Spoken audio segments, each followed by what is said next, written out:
நாளுக்கொரு நல்ல பங்கு. யாத்ராகமத்திலிருந்து தின தியானங்கள். ஏப்ரல் 14. யாத்ராகமம் 2ஆம் அதிகாரம் 15 முதல் 22 வரை உள்ள வசனங்கள். பிரித்தெடுக்கப்பட்ட வாழ்க்கை. அவள் ஒரு குமாரனை பெற்றாள். நான் அந்நிய தேசத்திலே பரதேசியாயிருக்கிறேன் என்று சொல்லி அவனுக்கு கெர்சோம் என்று பெயரிட்டான். வசனம் 22. மோசேயின் வாழ்க்கையை 3 40களாக பிரிக்கலாம்.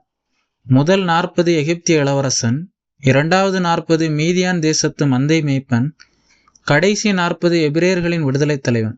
உலக கல்லூரியில் கற்றுத் தேர்ந்த மோசே இப்பொழுது தெய்வீக பல்கலைக்கழகத்தின் முதுநிலை படிப்புக்கான 2வது காலகட்டத்திற்குள் அடியெடுத்து வைக்கிறான்.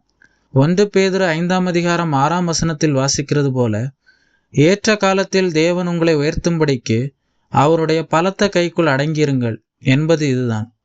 சில நேரங்களில் நாம் நம்பியிருக்கிற உலக அறிவின் இயலாமையை புரிந்து கொள்ளவும் தேவன் ஞானத்தை சார்ந்து கொள்ளவும் கர்த்தர் நம்மை தனியே அழைத்து கொண்டு போவார்.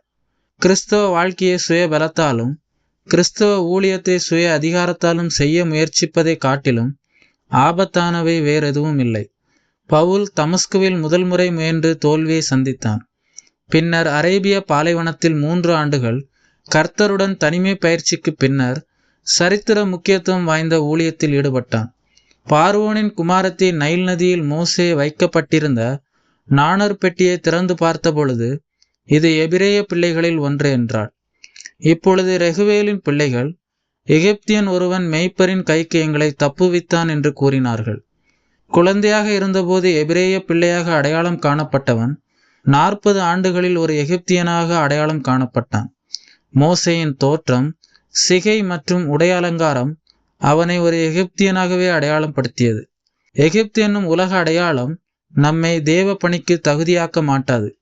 ஆகவே மோசேயை சாந்தமுள்ள ஒரு மேய்ப்பனாகவும் தலைவனாகவும் மாற்றுவதற்கு மற்றுமொரு 40 ஆண்டுகளை தேவன் எடுத்துக்கொண்டார். இந்த 40 ஆண்டுகளுக்கு பின்னர் மோசேயை காண்கிற எவரும் இவன் ஒரு எகிப்தியன் என்று நிச்சயமாக சொல்லியிருக்க மாட்டார்கள். மீதியான் தேசத்தில் தனக்கு மனைவியும் பிள்ளைகளும் உறவுகளும் இருந்தாலும் அவன் தன்னை ஒரு அந்நியனாகவே உணர்ந்தான்.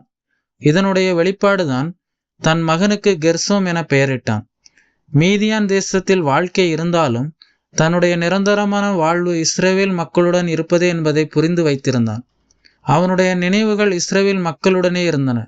நம்மை குறித்தும் வேதம் இவ்விதமாக கூறுகிறது. 1 பேதுருவில் வாசிக்கிறோம், இங்கே பரதேசிகளாய் சஞ்சரிக்கும் அளவும் பயத்தினுடனே நடந்து கொள்ளுங்கள். அந்நியர்களும் பரதேசிகளுமாய் இருக்கிற நீங்கள் மாமிச இச்சைகளை விட்டு விலகி நல் நடத்தையுடன் வாழுங்கள். இந்த உலகம் நமக்கு நிரந்தரமான இடமில்லை. ஒரு நாள் இந்த உலகத்தை விட்டு காலி செய்ய வேண்டியது வரும். அது முதல் நித்தியமான ஆண்டவருடன் வாழப்போகிறோம். பிதாவே, பரலோக எண்ணங்களால் எங்களது மனது நிரப்பப்படட்டும். இந்த உலகம் எங்களை கவர்ந்து இழுக்காதபடி வாழ எங்களுக்கு பலன் தாரும். ஆமென்.